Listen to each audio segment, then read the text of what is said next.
Hi, I'm Lucas Setzer. This is my dad, Kenneth Setzer. Hi.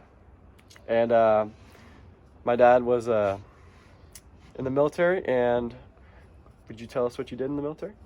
Yeah, so I was a naval aviator, which means I flew jet aircraft in the Navy. I flew the EA-6B, which is electronic attack. So our job was to suppress enemy air defenses. And we did that by jamming enemy radars and shooting missiles into their radars. This would protect airplanes that are dropping bombs from being targeted for enemy missile systems on the ground. And I flew off the USS Carl Vinson in the EA-6 Prowler. It's a crew of 4. And again, our mission was suppression of enemy air defenses. Okay, thank you. And can you give us a little background of your experience with Desert Fox? That will be today's topic. Yeah, I was involved in Desert Fox, which I understand you're going to give some background about. Yes.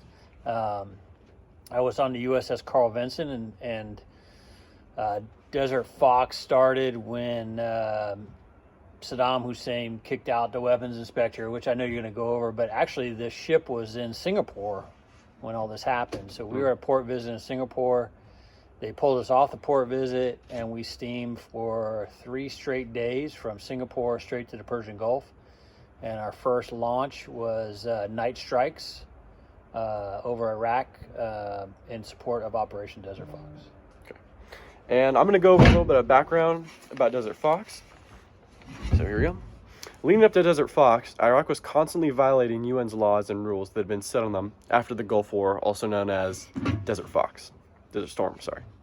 Some of these laws that were passed was that the UN was allowed to do weapons inspections on Iraq's weapon industries to make sure Iraq wasn't making any WMDs, weapons of mass destruction. And it all started when Iraq was blocking American and British inspectors from inspecting weapons facilities themselves. And do you have anything to add on that? No, that sounds about right. So Iraq was required to comply with UN resolutions that said that they needed to allow us access to their weapons facilities, and they basically stopped doing that. And then that's what precipitated the events that followed. Mm-hmm. Okay. And now we're going to go over a little bit of who was involved in this. So Operation Desert Fox involved the United States and the United Kingdom mainly, some other small countries around. And some key figures of that include President Bill Clinton, the British Prime Minister, Tony Blair, and Saddam Hussein. Bill Clinton oversaw and authorized the operation leading up to military action. Leading up to the action, Clinton and his office worked closely with the UN to address Iraq's noncompliance with the rules set by the UN. When those diplomatic efforts failed, Clinton decided to take military action to enforce the UN's laws. Do you have anything to say about Bill Clinton and his defense? No, but Bill Clinton was the commander-in-chief, so he was the big boss, and if he said we have to go, I have to go. That's it. Another important figure in the Desert Fox was Saddam Hussein. Saddam Hussein was the president of Iraq at the time during Desert Fox, and was the leader of Iraq's armed forces. That's correct, yeah. Obviously, yep. Saddam Hussein was a very bad person, did some very bad things. Not a good guy. Yeah. 100%. Anything else to say about that? No, who, what? You're good to go. All right. Next, we're going to be talking about what. So, Operation Desert Fox was actually a 4-day bombing campaign led by the U.S. and the U.K. The objective was to weaken Iraq's military, and they used targeted missile strikes to destroy key weapon and missile factories in Iraq. And these factories were targeted because the UN was suspicious and believed these factories were making WMDs, or weapons of mass destruction. Anything to add to that? No, that sounds right. That's exactly what happened. And the operation actually began December 16th, 1998 to December 19th, 1998. Yeah. Oh, so only a 4-day campaign. And now we're going to talk about where. The airstrikes targeted various sites across Iraq that were suspected of producing WMDs. Do you remember any specific locations that you destroyed? No, Or for protected? us, we were tasked to suppress some surface-to-air missile sites that we knew were there. So we jammed their radars, and my aircraft and several others fired HARM missiles, which hone in on the radars on the ground to make sure that the guys dropping bombs were safe. Okay. And how many times did you say you did that? Well, we did it that night first. So the way it worked was we were in Singapore, but the Enterprise was already in the Persian Gulf, so they were there when it first started. And like I was telling you, we had to leave Singapore and steam right straight to the Persian Gulf.